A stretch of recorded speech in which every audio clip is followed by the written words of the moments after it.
Hello everyone, welcome back to the channel. तो आज के इस वीडियो में हम अकाउंटेंसी के fourth chapter reconstitution of partnership और यहाँ पे हम change in profit sharing ratio की कंप्लीट थ्योरी को साथ ही साथ complete concept, complete numerical question जो आपके एग्जाम में पूछे जा सकते हैं, जैसे जनरल एंट्री अकाउंट किस तरीके से प्रिपेयर करेंगे, रिवैल्यूएशन अकाउंट क्या होता है, सारी चीज़ों को इस वीडियो को देखने के बाद आपका क्लियर हो जाएगा। और फिर इस चैप्टर से आपके एग्जाम में चाहे कोई भी क्वेश्चन पूछा जाए, चाहे कितना भी डेप क्वेश्चन पूछा जाए, आप सारे क्वेश्चन को सॉल्व कर पाओगे बिल्कुल उसी तरह जिस तरीके से हमने फर्स्ट चैप्टर, सेकंड चैप्टर और थर्ड चैप्टर की वीडियो को अपलोड किया था और वहाँ पे मैंने आपको नोट्स भी प्रोवाइड किया था। तो इस वीडियो में भी मैं यहाँ भी आपको फोर्थ चैप्टर का कंप्लीट नोट्स प्रोवाइड करूँगा।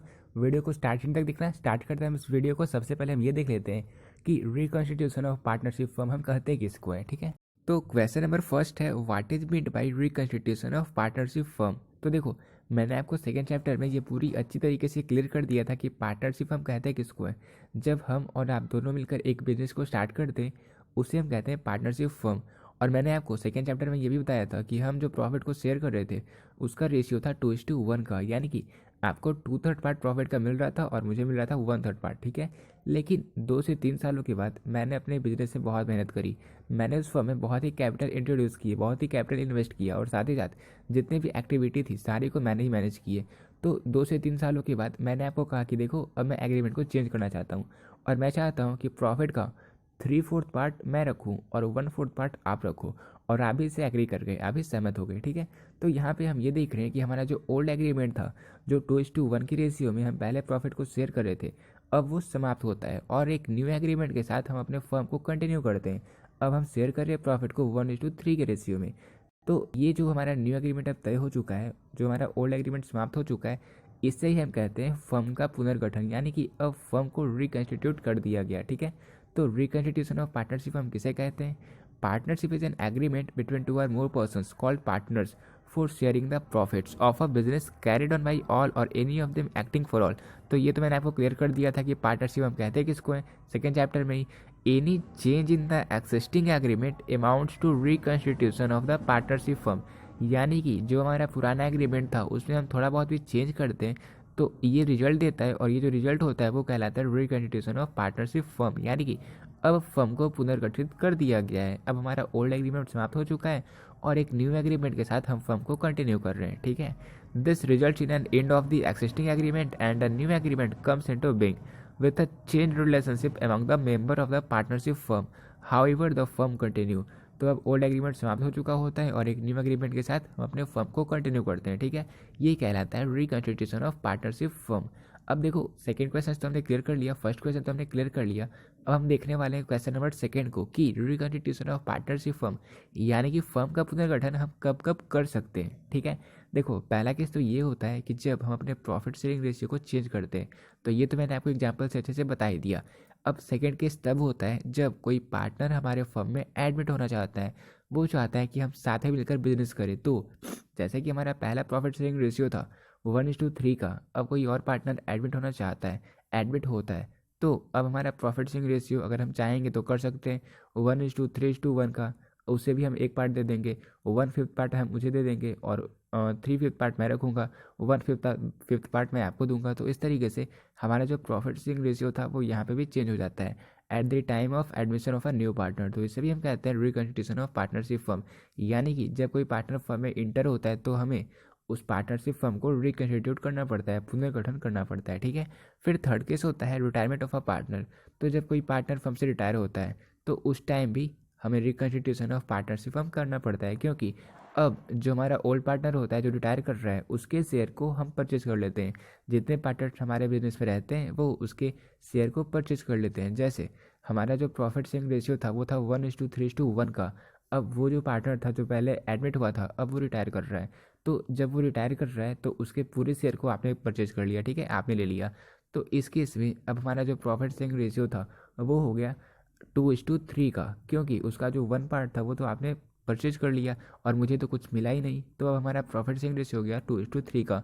तो इस टाइम भी at the time of retirement of a partner भी फर्म को रिकंस्टिट्यूट करना पड़ता है। ठीक है, फिर फाइंड नंबर 4 है डेथ ऑफ अ पार्टनर। तो जब किसी पार्टनर की डेथ हो जाती है तो उस टाइम भी हम पार्टनरशिप फर्म को पुनर्गठित करते हैं। इसके अलावा फाइंड नंबर 5 है अमलगमेशन ऑफ 2 और मोर पार्टनरशिप फर्म। तो जब 2 या उससे ज़्यादा पार्टनरशिप फर्म अमलगमेट कर जाते हैं, मतलब मर्ज कर जाते हैं, साथ में मिल जाते हैं, तो उस टाइम भी फर्म को रिकन्स्टिट्यूट करना पड़ता है, क्योंकि अब जितने पार्टनर्स दूसरे पार्टनरशिप फर्म के थे वो भी हमारे साथ शामिल हो जाते हैं। तो क्लियर सी बात है, हमारा जो पार्टनरशिप फर्म का जो प्रॉफिट शेयरिंग रेशियो था अब वो भी चेंज होगा। तो इस टाइम भी रिकन्स्टिट्यूशन ऑफ पार्टनरशिप होता है, यानी कि फर्म को हम पुनर्गठित करते हैं। ठीक है, क्लियर हो गया आपका सेकंड नंबर क्वेश्चन भी। अब क्वेश्चन नंबर थर्ड है, what do you mean by change in profit sharing ratio among existing partner, यानी कि लाभ विभाजन अनुपात में परिवर्तन से आपका क्या आशय है। तो देखो सिंपल सी बात है, मैंने आपको बताया कि हम पहले प्रॉफिट को शेयर कर रहे थे 2:1 के रेशियो में, लेकिन अब हम शेयर कर रहे हैं 1:3 के रेशियो में। तो हमने अपने प्रॉफिट शेयरिंग रेशियो को चेंज कर दिया। सिंपल टर्म में मैं आपको बताऊं तो इसे ही हम कहते हैं change in profit sharing ratio among existing partners. और इस केस में हमारा जो ओल्ड एग्रीमेंट होता है, जो पहले हम शेयर कर रहे थे 2:1 के रेशियो में, वो अब समाप्त होता है और हम न्यू एग्रीमेंट के साथ अपने फर्म को कंटिन्यू करते हैं।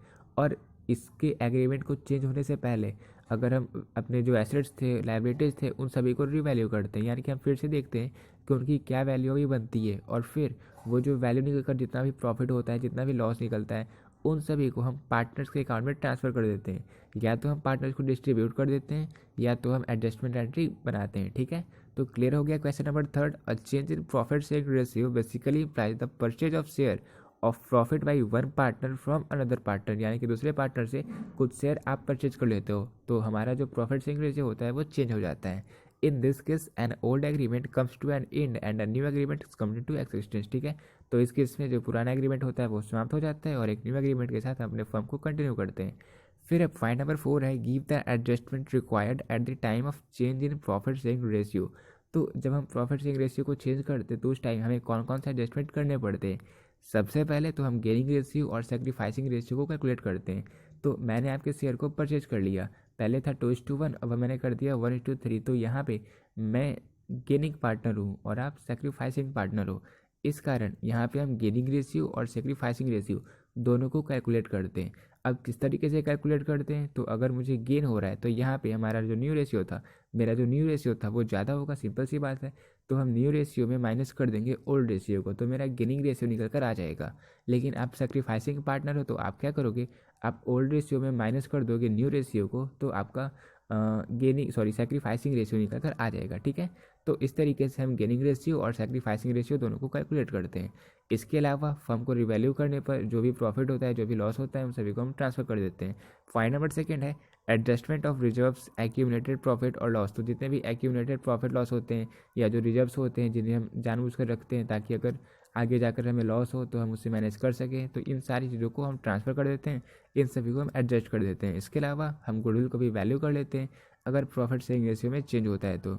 और जब गुडविल को जब हम वैल्यू कर देते हैं तो उसके बाद हम उसे पार्टनर्स के अकाउंट में ट्रांसफ़र कर देते हैं। ठीक है, अगर हम चाहते हैं कि पार्टनर्स के बीच में हम उसे डिस्ट्रीब्यूट कर दें तो। इसके अलावा पॉइंट नंबर 4 है revaluation of assets and liabilities.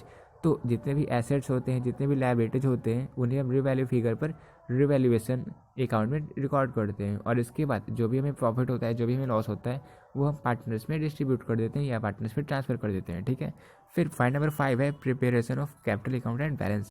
तो फिर हम कैपिटल अकाउंट को प्रिपेयर करते हैं, बैलेंस शीट को प्रिपेयर करते हैं, और जो हमारा कैपिटल होता है अब तक का उसे हम एडजस्ट कर देते हैं। ठीक है, तो ये सारी चीज़ें हम करते हैं, ये सारे एडजस्टमेंट हम करते हैं जब प्रॉफिट शेयरिंग रेशियो में चेंज होता है तो। ठीक है, अब मैंने आपको 2 टर्म्स बताया था, सैक्रिफाइसिंग रेशियो और गेनिंग रेशियो। तो इसे हम अच्छे से देख लेते हैं क्योंकि ये क्वेश्चन आपके एग्जाम में 2 मार्क्स का जनरली पूछा ही जाता है।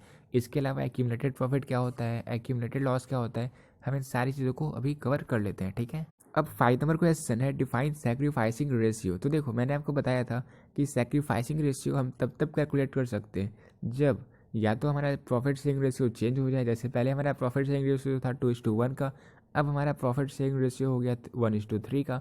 तो इस केस में हम कैलकुलेट कर सकते हैं सैक्रिफाइसिंग रेशियो को। और एक केस तब भी होता है जब कोई पार्टनर फर्म में एडमिट होता है, तो उस केस में कंपलसरी है कि हम में से किसी एक को या हो सकता है दोनों को सेक्रीफाइस करना पड़ता है। ठीक है, क्योंकि वो जो न्यू पार्टनर हमारे फर्म में इंटर हो रहा है, हमें कुछ शेयर उसे देना पड़ता है, इसलिए हमें सेक्रीफाइस करना ही पड़ता है। तो उस केस में भी हम सेक्रीफाइसिंग रेशियो को कैलकुलेट करते हैं। और ये कैलकुलेट इसलिए करते हैं ताकि हमारी जो गुडविल थी, हमें जो सेक्रीफाइस करना पड़ रहा है, तो उस सेक्रीफाइसिंग के पार्ट को जो कैश निकल कर आ रहा है वो कैश हम न्यू पार्टनर से, इनकमिंग पार्टनर से ले सके, ताकि हमें जो सेक्रीफाइस करना पड़ रहा है वो कम से कम मेकअप हो सके। ठीक है, तो इस कारणों से हम सेक्रीफाइसिंग रेशियो को कैलकुलेट भी करते हैं। अब सिंपल सी बात है कि हम सेक्रीफाइस कर रहे हैं, यानी कि हमारा जो ओल्ड रेशियो होगा, हमारा जो ओल्ड प्रॉफिट शेयरिंग रेशियो होगा वो न्यू प्रॉफिट शेयरिंग रेशियो से ज़्यादा होगा।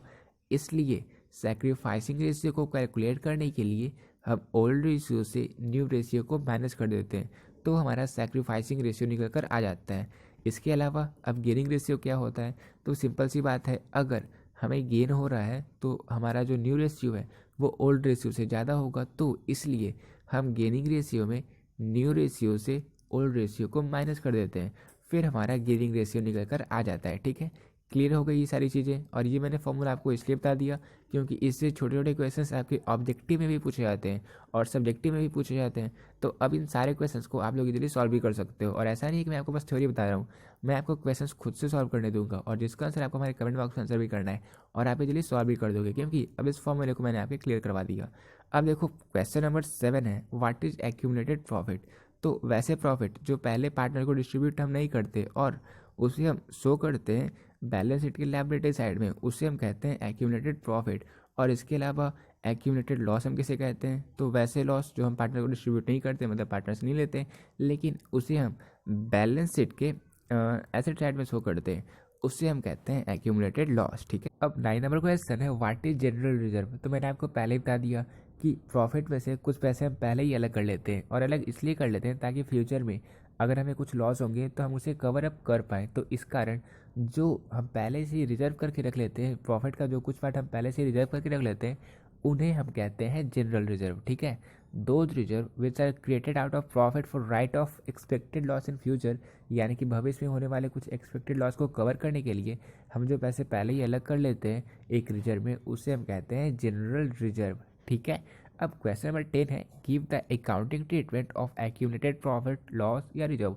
तो देखो, जब change in profit sharing ratio हम करते हैं, जब पार्टनरशिप हम को रिकन्स्टिट्यूट करते हैं, तो इस केस में जितने भी जनरल रिजर्व का अमाउंट होता है, ये सारी चीज़ें जो होती है उसे हम पार्टनर्स को उनके ओल्ड प्रॉफिट शेयरिंग रेशियो में ही शेयर कर देते हैं। तो मान के चलो वर्कमैन कंपनसेशन रिजर्व होता है, आपने 11th में ही पढ़ा है वर्कमैन कंपनसेशन रिजर्व क्या होता है। इसके अलावा जो हमारा जनरल रिजर्व हो गया, इसके अलावा जो प्रॉफिट हुआ हमें, जितने कॉन्टिजेंसी रिजर्व होते हैं, जितने भी इन्वेस्टमेंट फ्लक्चुएशन रिजर्व होते हैं, तो ये सारे जो होते हैं ये प्रॉफिट का सोर्स होते हैं, मतलब उनके इनकम का सोर्स होता है, पार्टनर्स के कैपिटल अकाउंट के, मतलब पार्टनर्स के इनकम का सोर्स होता है। तो इन सभी चीज़ को हम डेबिट कर देते हैं और पार्टनर्स के बीच, ओल्ड पार्टनर्स के बीच ओल्ड प्रॉफिट शेयरिंग रेशियो में हम इन्हें ट्रांसफ़र कर देते हैं। ठीक है, तो आप देख सकते हो फर्स्ट केस में जब हम इन सभी को पार्टनर्स के बीच में डिस्ट्रीब्यूट कर देते हैं, तब हम कौन सी एंट्री करते हैं, तो यहाँ पे हम इन सारी चीज़ों को, जितने भी प्रॉफिट के सोर्स होते हैं उन सभी को डेबिट कर देते हैं और पार्टनर्स के ओल्ड कैपिटल में उनके ओल्ड प्रॉफिट शेयरिंग रेशियो में हम ट्रांसफ़र कर देते हैं।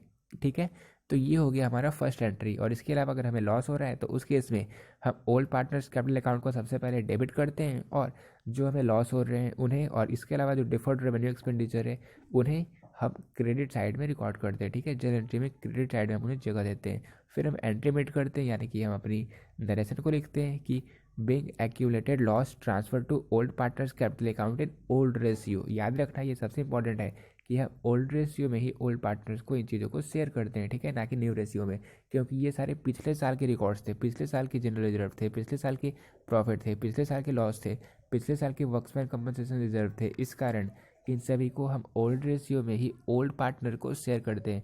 इससे कई सारे आपके एग्जाम में ऑब्जेक्टिव ही बनते हैं। ठीक है, तो ये क्लियर हो चुका होगा। इसके अलावा एक हम एंट्री तब करते हैं जब पार्टनर्स को हम पैसा डिस्ट्रीब्यूट नहीं करते, बल्कि हम क्या करते हैं, उन्हें बुक्स में आगे तक लेके जाते हैं।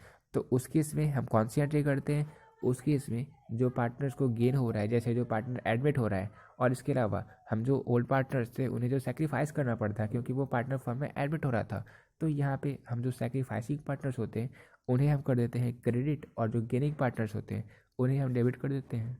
अब 11 नंबर क्वेश्चन है, give the accounting treatment of goodwill in the case of change in profit sharing ratio. तो प्रॉफिट शेयरिंग रेशियो चेंज होने पर हम गुडविल को किस तरीके से रिकॉर्ड करते हैं, इसकी हम क्या अकाउंटिंग ट्रीटमेंट करते हैं, अब हम ये देखने वाले हैं। ठीक है, देखो जिस तरीके से हम एक्यूमुलेटेड प्रॉफिट लॉस को करते थे उस तरीके से ही इसके भी दो मेथड होते हैं। एक मेथड वो होता है जब गेनिंग पार्टनर सेक्रीफाइसिंग पार्टनर को सेक्रीफाइसिंग रेशियो के प्रोपोर्शन में उसे पेमेंट कर देता है। तो वहाँ पे हम गेनिंग पार्टनर्स को डेबिट करते हैं और सेक्रीफाइसिंग पार्टनर्स को क्रेडिट करते हैं। फिर हम नरेशन कर देते हैं कि being adjustment entry made for goodwill. इसके अलावा एक केस तब होता है जब गुडविल को कैलकुलेट करने के बाद उसे हम ओल्ड पार्टनर्स के बीच राइट ऑफ कर देते हैं। तो उसकी एंट्री में हम ऑल पार्टनर्स कैपिटल अकाउंट को या करेंट अकाउंट को, अगर हम फिक्स्ड बेसिस से बना रहे हैं तो उसके करेंट अकाउंट को, अगर हम फ्लक्चुएटिंग बेसिस से बना रहे हैं तो उसके हम कैपिटल अकाउंट को, इन्हें डेबिट करते हैं और हम गुडविल अकाउंट को क्रेडिट कर देते हैं। ठीक है, और फिर हम नरेशन देते हैं कि being old goodwill written off in old ratio. तो ये होता है गुडविल का ट्रीटमेंट अगर हम प्रॉफिट शेयरिंग रेशियो में चेंज करते हैं तो। अब क्वेश्चन नंबर 12 है, why is revaluation of assets and liability required on the reconstitution of partnership firm. तो देखो, जब पार्टनरशिप फर्म को हम रिकंस्टिट्यूट करते हैं तो उस टाइम एसेट्स और लायबिलिटी को हम इस तरीके से, इस कारण से रिवैल्यू करते हैं ताकि हमें पता चल सके कि उसकी बुक वैल्यू और मार्केट वैल्यू में क्या अंतर है। यानी कि जब हमने उसे अपने बुक्स ऑफ अकाउंट में रिकॉर्ड किया था उसकी वैल्यू को, और अब प्रेजेंट में मार्केट में उसकी क्या वैल्यू एग्जिस्ट करती है, इन्हें जानने के लिए ही हम revaluation of assets and liability को करते हैं। ताकि अगर हमें प्रॉफिट हो रहा है तो उसे हम ओल्ड पार्टनर्स के बीच ओल्ड प्रॉफिट शेयरिंग रेशियो में ट्रांसफ़र कर सकें, या अगर हमें लॉस हो रहा है तो ओल्ड पार्टनर्स के बीच ओल्ड प्रॉफिट शेयरिंग रेशियो में ट्रांसफ़र कर सकें। यही कारण है कि हम प्रॉफिट और लॉस को जानने के लिए एसेट्स और लायबिलिटी को रिवैल्यू करते हैं, और रिवैल्यू करने के लिए हम रिवैल्यूएशन अकाउंट को प्रिपेयर करते हैं। ठीक है, तो ये हो गया क्वेश्चन नंबर 12। अब क्वेश्चन नंबर 13 है, एक्सप्लेन द रिवैल्यूएशन अकाउंट और profit and loss adjustment account. तो दोनों एक ही होता है। अब हम ये देखते हैं कि रिवैल्यूएशन अकाउंट क्या होता है। तो देखो, रिवैल्यूएशन अकाउंट एक नॉमिनल अकाउंट होता है। नॉमिनल अकाउंट मतलब debit all expenses and losses and credit all income and gain. That is, debit side में हम सारे एक्सपेंसेस को और लॉसेज को रिकॉर्ड करते हैं। सिंपल सा मतलब है, इसका मतलब ये हुआ कि अगर एसेट्स की वैल्यू घट रही है या लायबिलिटी की वैल्यू बढ़ रही है तो उस केस में हम इसे रिकॉर्ड करेंगे डेबिट साइड में। वही इनकम एंड गेन को हम रिकॉर्ड करते हैं क्रेडिट साइड में। इसका मतलब अगर एसेट्स की वैल्यू बढ़ रही है या लायबिलिटी की वैल्यू घट रही है तो उससे हम रिकॉर्ड करते हैं क्रेडिट साइड में रिवैल्यूएशन अकाउंट में। इसलिए इसे हम कहते हैं नॉमिनल अकाउंट। ठीक है, क्लियर हो गया। It is known as P&L adjustment account. It is to ascertain the profit loss arising on account of revaluation of assets and liability. यानी कि एसेट्स एंड लायबिलिटी को जब रिवैल्यू करते हैं तो उससे कितना प्रॉफिट हो रहा है, कितना लॉस हो रहा है, इसे जानने के लिए हम इसे बनाते हैं। ठीक है, इसे प्रिपेयर करते हैं। Revaluation account is credited with increase in the value of assets and decrease in the amount of liability. यानी कि एसेट्स की वैल्यू बढ़ती है तो हमें इनकम होता है, या फिर लायबिलिटी की वैल्यू घटती है तो भी हमें गेन होता है। तो इसे हम क्रेडिट कर देते हैं रिवैल्यूएशन अकाउंट में। वही हम डेबिट करते हैं अगर एसेट्स की वैल्यू घटती है और लायबिलिटी की वैल्यू बढ़ती है तो, क्योंकि इस केस में हमें एक्सपेंसेज होते हैं, हमें खर्चे होते हैं। ठीक है, unrecorded assets are recorded through the revaluation account as assets. तो अगर कोई ऐसा एसेट होता है जिसे हम पहले रिकॉर्ड नहीं कर पाते अपने बुक्स में, तो उस केस में इसे हम रिकॉर्ड कर लेते हैं रिवैल्यूएशन अकाउंट में as an increase in assets, यानी कि एसेट्स में बढ़ोतरी में हम इसे रिकॉर्ड कर लेते हैं। इसके अलावा जो अनरिकॉर्डेड लायबिलिटी होते हैं उसे हम रिकॉर्ड कर लेते हैं रिवैल्यूएशन अकाउंट में इंक्रीज इन लायबिलिटी के तौर पे, यानी कि हमारी लायबिलिटी जो है वो बढ़ती है। ठीक है, तो ये होता है हमारा रिवैल्यूएशन अकाउंट। इसमें किन किन चीज़ों को रिकॉर्ड करते हैं, कहाँ कहाँ रिकॉर्ड करते हैं, इन सारी चीज़ों को हमने यहाँ पे कवर कर लिया। The balance of revaluation account shows the profit और loss on revaluation which will be either distributed और एडजस्टेड अमंग पार्टनर्स। तो या तो रिवैल्यूएशन अकाउंट को प्रिपेयर करने के बाद जो प्रॉफिट और लॉस निकलता है, एसेट्स और लायबिलिटी की वैल्यू को रिवैल्यू करने के बाद जो हमारा प्रॉफिट निकलता है या जो हमारा लॉस निकलता है, उसे हम या तो पार्टनर्स को डिस्ट्रीब्यूट कर देते हैं या तो हम एडजस्ट कर देते हैं पार्टनर्स के बीच में। ठीक है, गेनिंग रेशियो सेक्रीफाइसिंग रेशियो को हम इसे इसकी जनरेटरी करने के बाद। ठीक है, तो देखो अब इनके कुछ की पॉइंट्स हैं जो आपको अच्छे से पता होना चाहिए, मैं आपको बता देता हूँ। इंक्रीज इन एसेट्स, यानी कि एसेट्स में बढ़ोतरी हो रही है, तो सिंपल सी बात है, अगर हमारे एसेट बढ़ रहे हैं तो हमें प्रॉफिट होता है। ठीक है, इसके अलावा डिक्रीज इन एसेट, तो अगर एसेट घट रहे हैं तो हमें लॉस होता है। इसके अलावा इंक्रीज इन लायबिलिटी, तो लायबिलिटी बढ़ रहा है यानी कि अब हमें और पे करना पड़ेगा तो हमें लॉस होता है। डिक्रीज इन लायबिलिटी, इसका मतलब लायबिलिटी हमारे घट रहे हैं, अब हमें कम पैसे पे करने पड़ेंगे तो हमें प्रॉफिट होता है। इसके अलावा अनरिकॉर्डेड एसेट्स, तो मुझे पहले पता नहीं था कि मेरे पास एक लैपटॉप है, अब मुझे पता चला हाँ मेरे पास है, तो इसके अकॉर्डिंग हमें प्रॉफिट हो रहा है। मतलब ये एसेट को मैंने पहले रिकॉर्ड नहीं किया था, अनरिकॉर्डेड थे, मुझे अब पता चला, तो ये तो मेरा प्रॉफिट हुआ ना। इसके अलावा अनरिकॉर्डेड लायबिलिटी, तो पहले मुझे पता नहीं था कि मुझे एक कुछ पैसे किसी को देने हैं, लेकिन अब मुझे पता चला, तो अब तो मुझे लॉस होगा ना, इसलिए अनरिकॉर्डेड लायबिलिटी को हम लॉस कहते हैं। ठीक है, तो इस तरीके से हम कहाँ पे रिकॉर्ड करेंगे रिवैल्यूएशन अकाउंट में, इसे हमने क्लियर कर लिया। अब हम ये देखने वाले हैं हम इसकी जर्नल एंट्री किस तरीके से करते हैं, ठीक है। तो देखो अब क्वेश्चन नंबर 14 है, give the accounting entry to record the revaluation of assets and liability. तो एसेट्स और लायबिलिटी इन दोनों की रिवैल्यूड फिगर को हम किस तरीके से जर्नल एंट्री करते हैं, अब हम ये देखने वाले हैं, ठीक है।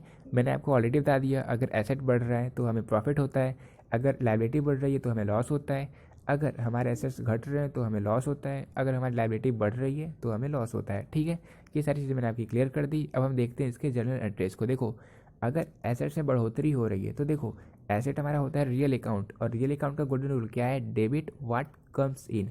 तो एट हमारा बढ़ रहा है तो एसेट को हम करेंगे डेबिट, और नॉमिनल अकाउंट हमारा होता है रिवैल्यूएशन अकाउंट, तो इसलिए रिवैल्यूएशन अकाउंट का क्रेडिट साइड में हम रिकॉर्ड करेंगे। रिवैल्यूएशन अकाउंट को क्रेडिट साइड में इसलिए रिकॉर्ड करेंगे क्योंकि नॉमिनल अकाउंट का क्रेडिट साइड का गोल्डन रूल है credit all income and gain, ठीक है। तो इसलिए इंक्रीज इन एसेट पर हम एसेट अकाउंट को डेबिट करेंगे और रिवैल्यूएशन अकाउंट को क्रेडिट करेंगे। इसके बाद फॉर डिक्रीज इन एसेट, यानी कि जब एसेट्स में घटोतरी हो रही है मतलब घट रहा है, तो उस केस में हमें हो रहा है लॉस, और इसलिए debit all expenses and losses. तो रिवैल्यूएशन अकाउंट को हम करेंगे डेबिट और एसेट अकाउंट को हम करेंगे क्रेडिट, क्योंकि रियल अकाउंट का जो हमारा क्रेडिट साइड का गोल्डन रूल होता है वो होता है व्हाट गोज आउट। तो हमारा जो एसेट्स था वो घट रहा था, इसलिए इसे हम रिकॉर्ड करेंगे क्रेडिट साइड में। तो इस तरीके से आप खुद से अप्लाई करो, और मैं ज़्यादा वीडियो लेंदी नहीं करूँगा। फॉर इंक्रीज इन लायबिलिटी हम रिवैल्यूएशन अकाउंट को डेबिट करेंगे, लायबिलिटी साइड को लायबिलिटी अकाउंट को हम करेंगे क्रेडिट, फिर हम नरेट कर देंगे कि being increase in liability transfer to revaluation account. इसके बाद जब लायबिलिटी हमारी घटती है तो हमें होता है प्रॉफिट, तो इसलिए लायबिलिटी साइड को हम करेंगे डेबिट और रिवैल्यूएशन अकाउंट को हम करेंगे क्रेडिट, फिर हम नरेट कर देंगे। और इसके अलावा जब हम किसी अनरिकॉर्डेड एसेट्स को रिकॉर्ड करते हैं तो वो होता है हमें प्रॉफिट, इसलिए अनरिकॉर्डेड एसेट्स को हम करेंगे डेबिट और रिवैल्यूएशन अकाउंट को हम करेंगे क्रेडिट, फिर हम नरेट कर देंगे being unrecorded asset transfer to revaluation account. इसी तरीके से फॉर अनरिकॉर्डेड लायबिलिटी, यानी कि अगर कोई लायबिलिटी को हमने रिकॉर्ड नहीं किया था तो वो हमारे लिए होता है लॉस, तो हम करेंगे डेबिट रिवैल्यूएशन अकाउंट को, यानी कि debit all expenses and losses. फिर इसके बाद हम क्रेडिट कर देंगे अनरिकॉर्डेड लायबिलिटी को व्हाट गोज आउट, ठीक है। इसी तरीके से हम इसकी भी नरेशन कर देंगे, और उसके बाद 7 पॉइंट में जो भी हमें प्रॉफिट या लॉस होगा, मान के चलो हमें प्रॉफिट हो रहा है तो रिवैल्यूएशन अकाउंट को हम करेंगे डेबिट और पार्टनर्स के कैपिटल अकाउंट को हम करेंगे क्रेडिट, ठीक है। और अगर हमें लॉस हो रहा है रिवैल्यूएशन अकाउंट में तो उस केस में हम पार्टनर्स के कैपिटल अकाउंट को करेंगे डेबिट, लेकिन रिवैल्यूएशन अकाउंट को हम क्रेडिट करते हैं, ठीक है। क्लियर हो गया सारा जर्नल एंट्री रिवैल्यूएशन अकाउंट से रिलेटेड। अब हम ये देख लेते हैं कि रिवैल्यूएशन अकाउंट को हम किस तरीके से प्रिपेयर करते हैं। अब हम इसके फॉर्मेट को देखेंगे। और देखो अगर आपको इस फाइल की पीडीएफ को डाउनलोड करना है तो आप डिस्क्रिप्शन बॉक्स चेक करना, या फिर आप कमेंट सेक्शन भी चेक कर सकते हो। वहाँ पे मैंने इस फाइल के पीडीएफ का लिंक शेयर कर दिया, उस पर आप क्लिक करना, और क्लिक करोगे आप जब उसको तो आपको एक पासवर्ड वहाँ पे टाइप करना है। आप पासवर्ड टाइप करना REVALUATION, यानी कि रिवैल्यूएशन टाइप करते ही आपका वो जो फाइल होगा वो ओपन हो जाएगा, ठीक है।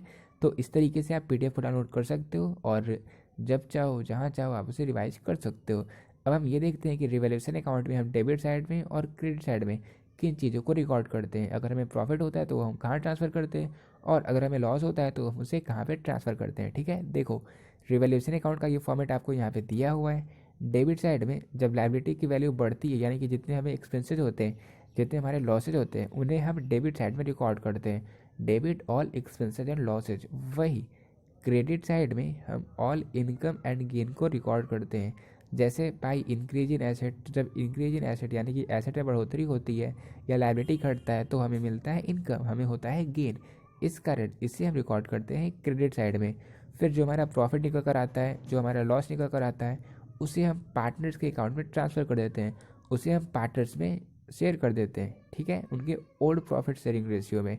तो इस तरीके से हम रिवैल्यूएशन अकाउंट को प्रिपेयर करते हैं। अब देखो ये तो हम लोग रिकॉर्ड करते हैं। अब कई बच्चे ऐसे होते हैं जो क्या करते हैं, डायरेक्टली रिवैल्यूड फिगर में ही वो जो इंक्रीज इन एसेट होता है या इंक्रीज इन लायबिलिटी होता है तो सीधे ये कैलकुलेट कर लेते हैं कि कितना बढ़ा, और उसे अकॉर्डिंग ही वो डायरेक्टली प्रॉफिट या लॉस को निकाल लेते हैं। जैसे सबसे पहले वो इंक्रीज इन एसेट को रिकॉर्ड कर लिए, डिक्रीज इन लायबिलिटी को रिकॉर्ड कर लिए, अनरिकॉर्डेड एसेट्स को रिकॉर्ड कर लिए, तो हमारा टोटल प्रॉफिट निकल कर आ गया। और इसके बाद जितने भी हमारे एक्सपेंसेस होते हैं, जितने हमारे लॉसेज होते हैं, वो उससे माइनस कर देते हैं। जैसे increase in liability, decrease in asset, unrecorded liability, तो इन्हें जब वो माइनस कर देते हैं तो उनका जो प्रॉफिट होता है, जो फाइनल वैल्यू होता है, वो निकल कर आ जाता है। फिर वो उनकी जर्नल एंट्री को पास कर देते हैं, ठीक है। जैसे यहाँ पे आप देख सकते हो in the case of profit on revaluation, तो जब रिवैल्यूएशन में प्रॉफिट होता है तो उस केस में गेनिंग पार्टनर्स के कैपिटल अकाउंट को हम डेबिट कर देते हैं, और जो हमारा सेक्रीफाइसिंग पार्टनर्स होता है उसके अकाउंट को हम कर देते हैं क्रेडिट। फिर हम नरेशन दे देते हैं कि being adjustment entry made for profit on revaluation. वही अगर रिवैल्यूएशन अकाउंट को प्रिपेयर करने के बाद हमें लॉस होता है तो उस केस में सेक्रीफाइसिंग पार्टनर्स के कैपिटल अकाउंट को हम कर देते हैं डेबिट, और जो हमारा गेनिंग पार्टनर्स होता है उसके कैपिटल अकाउंट को हम कर देते हैं क्रेडिट। फिर हम नरेट कर देते हैं being adjustment entry made for profit on revaluation. तो ये रहा हमारा अकाउंटेंसी का फोर्थ चैप्टर। अब देखो, मैंने आपको स्टार्ट में बोला था कि आपको 2 क्वेश्चंस मैं देने वाला हूँ जो कि आपके एग्जाम में बहुत बार पूछे जाते हैं, ठीक है। देखो, पहला क्वेश्चन यहाँ पे ये है, यहाँ पे ए और बी जो है वो 2 पार्टनर है और वो अपना प्रॉफिट शेयरिंग रेशियो 3:2 का रखता है। लेकिन कुछ टाइम के बाद फ्रॉम 1 अप्रैल 2015 वो एग्री करता है कि अपने प्रॉफिट को इक्वली शेयर करेगा। तो अब उनके सेक्रीफाइस और गेन इन दोनों को कैलकुलेट करना है, उनके सेक्रीफाइसिंग रेशियो और गेनिंग रेशियो इन दोनों को हमें कैलकुलेट करना है, ठीक है। तो आप इसे कैलकुलेट करना है। गेनिंग रेशियो का फॉर्मूला क्या होता है, न्यू रेशियो से माइनस कर देते हैं ओल्ड रेशियो को तो हमारा गेनिंग रेशियो निकल कर आ जाता है। वही ओल्ड रेशियो से माइनस कर देते हैं न्यू रेशियो को तो हमारा सेक्रीफाइसिंग रेशियो निकल कर आ जाता है। तो इस तरीके से जो हमारा ए है उसे होगा सेक्रीफाइस करना पड़ेगा और जो हमारा बी होगा उसे प्रॉफिट मिलेगा, यानी कि उसे गेन मिलेगा। तो आप कैलकुलेट करना और आप नीचे कमेंट बॉक्स में आंसर करना कि आपका आंसर सही आया या नहीं आया। इसके अलावा क्वेश्चन नंबर 2 है, यहाँ पे 3 पार्टनर्स थे, उनका प्रॉफिट शेयरिंग रेशियो था 3:2:1 का, और अब वो इक्वली अपने प्रॉफिट को शेयर करना चाहते हैं। तो उनका क्या मिलेगा, ए का सेक्रीफाइस कितना होगा या बी का कितना होगा, सी का कितना होगा, ये सारी चीज़ें आप लोग नीचे कमेंट सेक्शन में भी कमेंट करना, ठीक है। तो ये रहा हमारा अकाउंटेंसी का 4th chapter, change in profit sharing ratio का complete theory, complete concept, complete चीज़ों को हमने यहाँ पे कवर किया। आप रिवैल्यूएशन अकाउंट को किस तरीके से प्रिपेयर कर सकते हो, जर्नल एंट्री किस तरीके से बना सकते हो, ये सारी चीज़ें मैंने यहाँ पे इसलिए कवर की क्योंकि मैं चाहता हूँ कि इस सीरीज़ को देखने के बाद एग्जाम में ऐसा कोई भी क्वेश्चन ना हो जो आप सॉल्व ना कर पाओ। और ये हमारी रिवीजन सीरीज़ है, इसलिए यहाँ पे मैं हर एक चीज़ को कवर कर रहा हूँ ताकि एग्जाम के बाद, मतलब एग्जाम में जब आप एग्जाम को क्वेश्चन को आंसर कर दोगे फिर आपको ये नहीं लगना चाहिए कि मैंने इस क्वेश्चन को तो कभी पढ़ा ही नहीं था। आप सारे क्वेश्चंस को इसीलिए अच्छे से रीड करो, और इसकी नोट्स को तो मैं आपको बता ही दिया कि आप किस तरीके से पीडीएफ को डाउनलोड कर सकते हो, ठीक है।